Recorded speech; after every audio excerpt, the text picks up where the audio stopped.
বাংলা তো ছেলেমেয়েরা চায় কাজে যেতে, চাকরির ফর্ম ফিল আপ করতে করতে পেনের কালি শুকিয়ে গেছে, তবু চাকরি জুটছে না। ঘরদোর ছেড়ে লোকে বাইরে কাজ করতে চলে যাচ্ছে।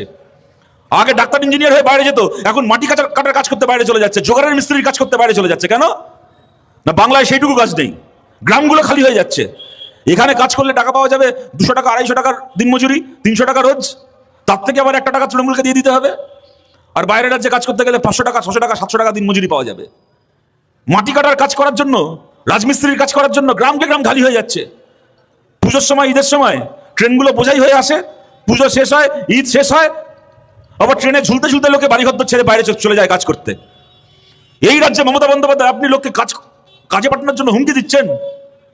আরে বাংলা তো ছেলেমেয়েরা চায় কাজে যেতে, হুমকি দিচ্ছেন কেন? চাকরি দিন। হুমকি দিচ্ছেন কেন? ব্যবসা করার সুযোগ দিন। হুমকি দিচ্ছেন কেন? 100 দিনের কাজ দিন, জব কার্ড দিন, ঠিক সময় তার মজুরি দিন।